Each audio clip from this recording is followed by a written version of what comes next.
بسم اللہ الرحمن الرحیم۔ السلام علیکم ناظرین، آج کی اس ویڈیو میں ہم آپ کو بتائیں گے کہ جنت اور جہنم کیسی ہوں گی۔ آپ سے التجا یہ ہے کہ ویڈیو کو آخر تک دیکھیے اور شیئر بھی کیجیے۔ ناظرین، مرنے کے بعد دوسری زندگی جو ہمیشہ رہے گی، اس میں ہر انسان کی آخری منزل ہے جو کہ جنت ہے یا پھر جہنم۔ لیکن آخر یہ جنت اور جہنم کیا ہے؟ کم و بیش تمام مسلمانوں کے ذہنوں میں اتنا تصور موجود ہے کہ اللہ تعالیٰ ایمان لانے والوں اور نیک عمل کرنے والوں کو آخرت میں انعام و اکرام سے نوازے گا، جو کہ جنت کی صورت میں ہوں گے، جہاں وہ عیش و عشرت کی زندگی بسر کریں گے، جبکہ ایمان نہ لانے والوں اور برے اعمال کرنے والوں کو آخرت میں اللہ تبارک و تعالی مختلف قسم کے عذاب دے گا، جو کہ دوزخ کی صورت میں ہوگا، جہاں وہ تکلیف دہ زندگی بسر کریں گے۔ پہلے ذکر کرتے ہیں جنت کا۔ پہلے ہم اللہ کی رحمت یعنی جنت کے بارے میں قرآن و احادیث کی روشنی میں آپ کو چند تفصیلات بتاتے ہیں۔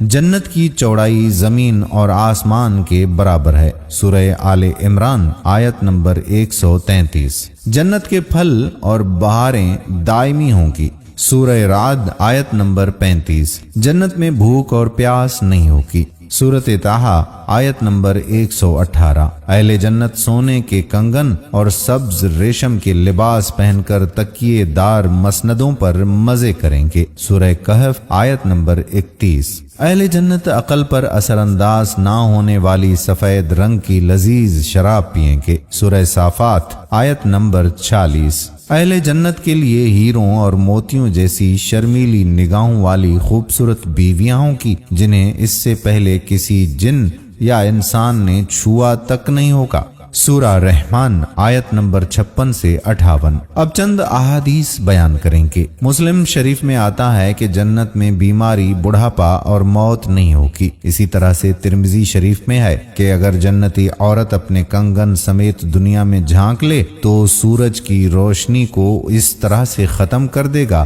جس طرح سورج کی روشنی تاروں کو ختم کر دیتی ہے۔ بخاری شریف میں آتا ہے کہ اگر جنتی خاتون دنیا میں ایک دفعہ جھانک لے تو مشرق سے مغرب کے درمیان ہر چیز کو روشن کر دے اور ساری فضا کو خوشبو سے معطر کر دے۔ اسی طرح سے ترمذی شریف میں ایک اور روایت ہے کہ جنت کے محلات سونے اور چاندی کی اینٹوں سے بنے ہیں۔ اس کا گارا تیز خوشبو والا مشک ہے، اس کے سنگریزے موتی اور یاقوت کے ہیں اور اس کی مٹی زعفران کی ہے۔ جنت کے 100 درجات ہیں، ہر درجے کے درمیان زمین و آسمان کے برابر فاصلہ ہے۔ مسند احمد میں آتا ہے کہ جنت کے پھلوں کا ایک گوشہ زمین و آسمان کی ساری مخلوقات کے کھانے سے بھی ختم نہیں ہوگا۔ بخاری شریف میں آتا ہے کہ جنت میں ایک درخت کا سایہ اس قدر طویل ہوگا کہ اس کے سائے میں ایک گھڑ سوار 100 سال تک چلتا رہے تب بھی یہ سایہ ختم نہیں ہوگا۔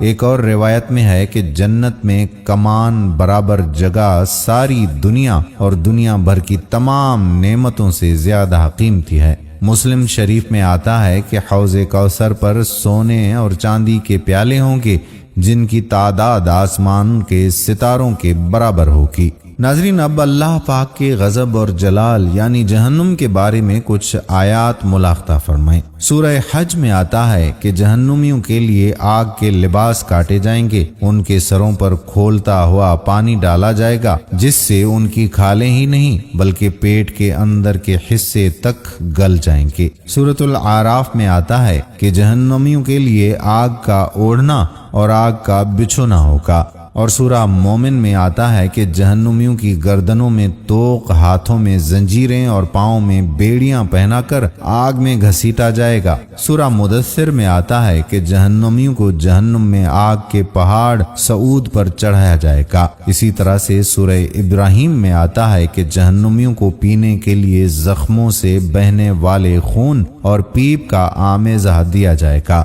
سورہ کہف میں ہے کہ غلیظ اور بدبودار کھولتا ہوا پانی دیا جائے گا جو منہ سے لگاتے ہی سارے چہرے کو بھون ڈالے گا۔ اور سورہ غاشیت میں آتا ہے کہ بدمزہ، بدبودار، کڑوا اور کانٹے دار درخت جہنمیوں کو کھانے کے لیے دیا جائے گا۔ سورہ حج میں آتا ہے کہ جہنم میں جہنمیوں کو مارنے کے لیے لوہے کے غرز سورہ حج میں آتا ہے کہ جہنم میں جہنمیوں کو مارنے کے لیے لوہے کے گرز ہوں گے۔ اور سورہ فرقان میں ہے کہ جہنمیوں کو تنگ اور تاری کوٹھریوں میں ٹھونس دیا جائے گا جہاں وہ موت کی تمنا کریں گے لیکن موت نہیں آئے گی۔ جہنم کے بارے میں چند احادیث مبارکہ بھی ملاحظہ کیجیے۔ مسند احمد میں آتا ہے کہ جہنم میں اونٹوں کے برابر سانپ ہوں گے جن کے ایک مرتبہ کاٹنے سے جہنمی 40 سال تک زہر کا اثر محسوس کرتا رہے گا، اور بچھو خچروں کے برابر ہوں گے جن کے ایک مرتبہ کاٹنے سے جہنمی 40 سال تک زہر محسوس کرتا رہے گا۔ مسلم شریف میں آتا ہے کہ جہنمی کا ایک دانت احد پہاڑ کے برابر ہوگا، اور حاکم میں آتا ہے کہ جہنمی جہنم میں اس قدر آنسو بہائیں گے کہ ان میں کشتیاں چلائی جا سکیں گی۔ مسلم شریف میں آتا ہے کہ جہنم میں کافر کے 2 کندھوں کا درمیانی فاصلہ تیز روز سوار کی 3 دن کی مسافت کے برابر ہوگا۔ ترمذی میں آتا ہے کہ جہنمی کی کھال کی موٹائی 42 ہاتھ تقریباً 63 فٹ ہوگی۔ مسلم شریف کی ایک اور روایت میں ہے کہ جہنم کو قیامت کے روز کھینچ کر آنے کے لیے 4 ارب 90 کروڑ فرشتے مقرر کیے جائیں گے۔ ایک اور حدیث میں آتا ہے کہ جہنم کی گہرائی اس قدر ہے کہ اس کی تہ میں گرنے والا شخص مسلسل 70 برس تک گرتا چلا جائے گا۔ اللہ اکبر۔ ناظرین، جنت اور جہنم کے بارے میں قرآن اور حدیث کے حوالے سے یہ ایک مختصر سا تعارف ہے جو ہم نے آپ کی خدمت میں پیش کیا۔ اللہ تعالی ہم سب کو بارگاہ رحمت میں جگہ دے اور دوزخ کے عذاب سے پناہ میں رکھے، آمین یا رب العالمین۔ دوستو، اس ویڈیو کو دوسرے لوگوں کے ساتھ شیئر ضرور کیجیے گا، کیا پتا کہ کسی کے دل میں کوئی بات اتر جائے اور وہ گناہوں سے باز آ کر توبہ کر لے۔ اس کا اجر و ثواب آپ کو ضرور ملے گا۔